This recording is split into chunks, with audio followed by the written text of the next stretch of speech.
O lugar que é bom pra mim é onde eu quiser estar. A estrela ainda brilha, ela é quem vai me guiar. Ser guerreira é minha sina, batalhando pra vencer. Tenho voz pra ser ouvida, tenho sonhos pra viver. Não vão mais conseguir me anular, me calar. Ninguém vai me impedir de cantar e lutar. Seja em casa, no campo, na rua ou na praça, chega de mordaça, agora eu vou falar.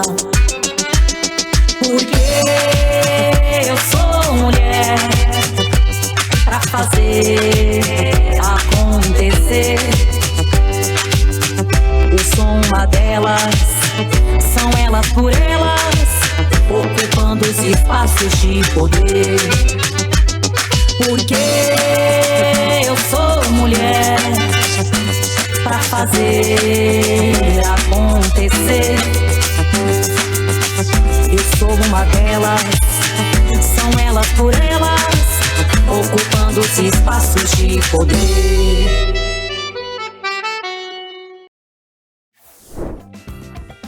Sábado! E nesta semana discutimos sobre identidades e as lutas por justiça. E hoje preparamos um resumo com os pontos mais importantes. O nosso tema de hoje é sobre a importância do movimento sindical para a transformação da vida das mulheres. E esse tema para mim é muito importante, primeiro porque eu fui muito jovem para o movimento sindical. Recém-ingressa na educação, eu fui já militar na APEUESP, primeiro como representante de escola, depois como conselheira, e depois eu fui para a direção do sindicato, mais tarde fui para a direção nacional da CUT Nacional. Bom, e nessa trajetória aí de 30 anos, né? Exatamente. Este ano eu ingressei na APEUESP em 94, né? Então esse ano fez exatamente 31 anos que eu estou no movimento sindical, mas também estou no movimento negro, né? Eu sou do MNU, Movimento Negro Unificado, e eu começo a minha trajetória no movimento de mulheres negras. E por que eu estou dizendo de onde eu venho? Porque a minha formação, ela se deu, num primeiro momento, no movimento sindical, e num segundo momento, no movimento de mulheres negras, né? E aí, essas militâncias, elas caminharam juntas, né? Até hoje. E a minha formação contribuiu sobremaneira, inclusive na construção da minha psique feminina, eu diria isso, mas também do meu leque ideológico, da onde eu estou e o que eu quero para a vida. É claro que eu não quero aqui dourar a pílula, o movimento sindical, ele é um movimento machista, né? E a gente tem brigado muito para que este também seja um movimento de mulheres, né? E a evolução daquele primeiro momento, a primeira plenária que eu participei até o momento de hoje é muito, muito grande. E eu vou falar um pouquinho da CUT, principalmente da CUT, que é a central sindical na qual o meu sindicato é filiado e aonde eu milito e militei a vida toda. A CUT foi uma das primeiras centrais sindicais para debater a questão das mulheres na direção, né? E dizer da importância de você ter 50% de mulheres e 50% de homens, né? Então, esse equilíbrio na direção, no comando dessa central sindical, ela é um marco importante no quesito quais são as demandas que as mulheres trabalhadoras têm para esta central sindical e como esta central sindical pode operar na mudança significativa da vida dessas mulheres, no cotidiano dessas mulheres, né? Para além da questão da formação ideológica que o movimento sindical traz, né,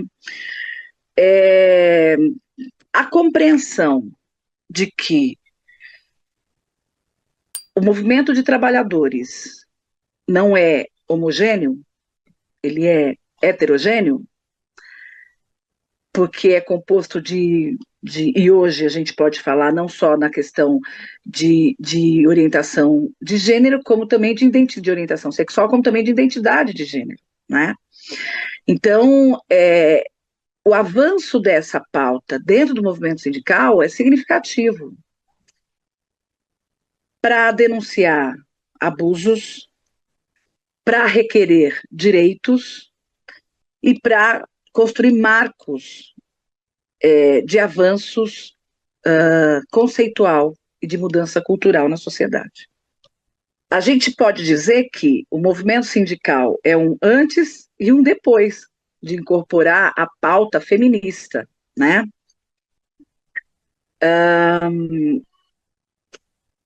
O 8 de março, por exemplo, não é só um 8 de março dos movimentos feministas, mas é um 8 de março das trabalhadoras. Ele tem um significado muito maior com a presença do movimento sindical, das mulheres trabalhadoras, né? E das pautas muito específicas do mundo do trabalho para essas mulheres. A questão do assédio moral, do assédio sexual no mundo do trabalho, são pautas que as mulheres trabalhadoras, as mulheres sindicalistas levam para dentro do movimento feminista, né? Para além disso, não seria eu se eu não fizesse o recorte racial aqui, né? Então, discutir o movimento sindical à luz também das trabalhadoras e trabalhadores negras e negros, né? Então, a gente passa a ter uma interseccionalidade dentro do movimento sindical também, que vai também propor essa interseccionalidade no movimento feminista, né? Um primeiro momento que a gente tem lá atrás, a Lélia Gonzalez já trazendo esse debate para o movimento feminista das mulheres negras, né? E, num segundo momento, a gente tem as mulheres negras e os homens negros, claro, também, levando o debate racial para a central sindical, para as centrais sindicais, né? Portanto, debater mulher negra faz com que a gente tenha uma maior adesão no mundo do trabalho das trabalhadoras negras, não negras, né? O debate dentro da central sindical desses dois temas que são interseccionais, que é mulher negra, avança à medida em que passa a ser pautado por esse grupo de mulheres e de mulheres negras que vão para as direções dos sindicatos no primeiro momento e depois para a direção das centrais sindicais, e aí eu estou dizendo muito da CUT, né? Então, quando esse grupo leva para dentro do movimento sindical esse debate específico e diz, olha, a classe trabalhadora não é homogênea, a classe trabalhadora é heterogênea, ela é composta de homens, de mulheres, ela é composta de pessoas negras e não negras, né? E, portanto, cabe ao movimento sindical também incorporar nas suas lutas esse debate, como, por exemplo, dialogar nas negociações coletivas, dos diferentes ramos, dialogar nessas negociações coletivas o debate de assédio moral, o debate de assédio sexual, o debate de racismo. Então, quando a gente fala da importância do feminismo para as mulheres negras, a gente precisa entender que hoje existe um recorte também dentro do feminismo, né, que é o feminismo negro, que é onde a gente se encaixa, assim. E eu uso muito essa frase porque a sororidade ela só funciona até que a outra mulher seja uma mulher negra. Então, quando a outra mulher que precisa desse apoio, quando a outra mulher que precisa do apoio é uma mulher negra, é uma mulher periférica, esse apoio vai ser sempre pela metade ou ele não vai existir. Então, nós estamos criando formas de criar nossa rede de proteção, né? Inclusive, o fato da gente conseguir entender que o feminismo, né, branco não nos encaixava da forma como a gente precisava e como a gente precisa, já foi uma forma da gente começar a criar nossa rede de proteção. Então, hoje, as nossas lutas são lutas do dia a dia, do cotidiano e da classe trabalhadora, né?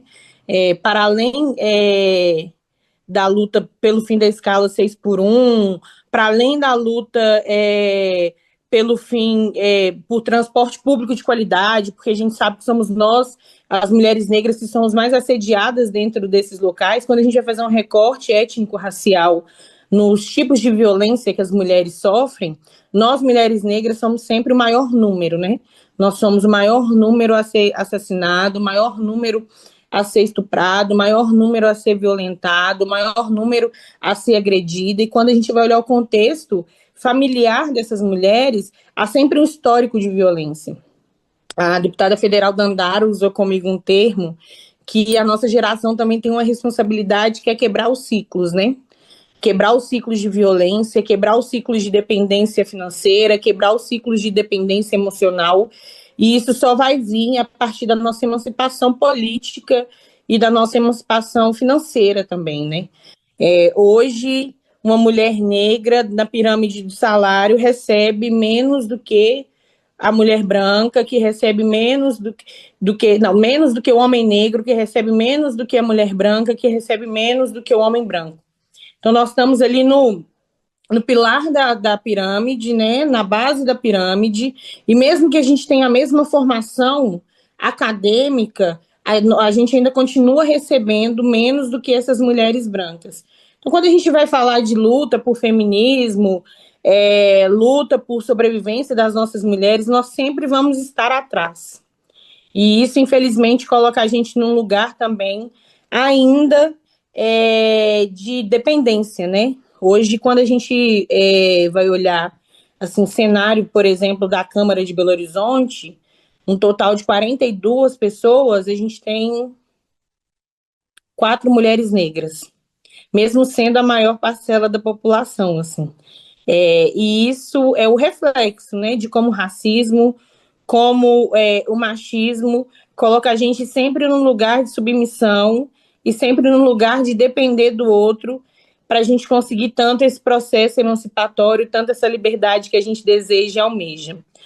Mas é a partir dos movimentos negros e da luta das mulheres negras do nosso país que a gente consegue sair um pouco desse cenário, né? Então, hoje, mais do que nunca, não tem como não citar as nossas mulheres negras que estão em ascensão, né? E eu comecei citando uma delas, que é a nossa ministra de Direitos Humanos, que é a Macaé Evaristo, que é minha conterrânea aqui de Minas Gerais.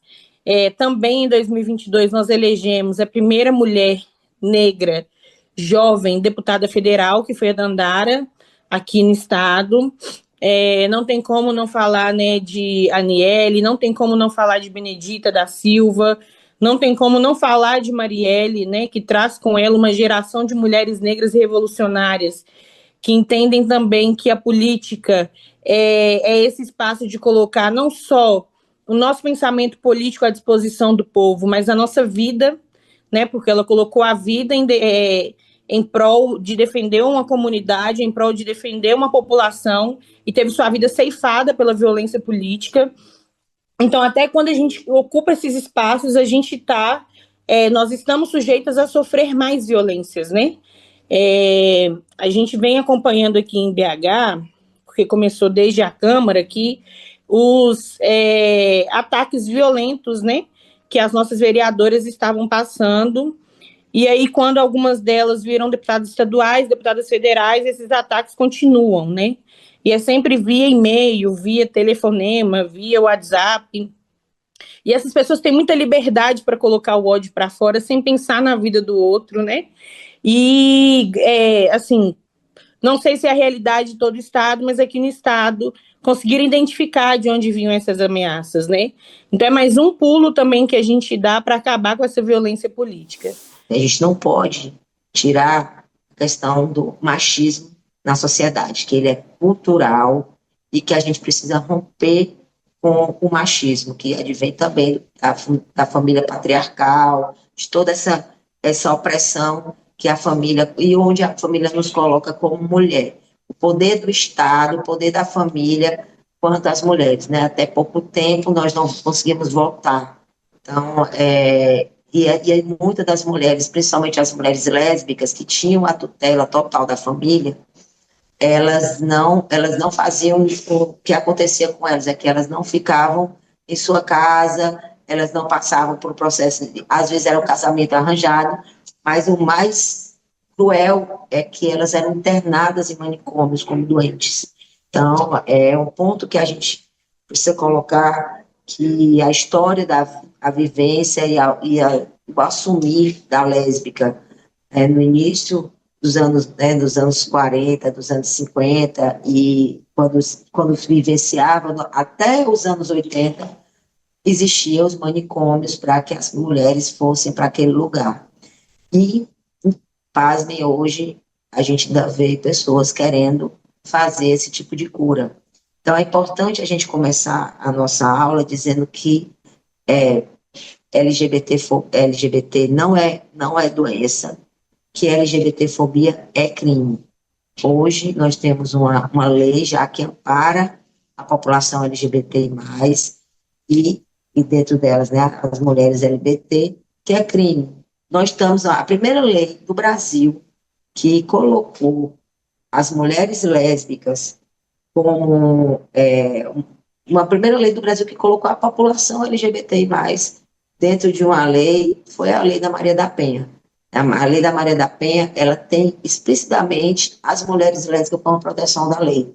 Isso já vem advindo de uma luta histórica do movimento das lésbicas por conta exatamente desse lugar que era colocado e dessa violência nos espaços privados que a mulher sofre, principalmente essa questão da violência doméstica.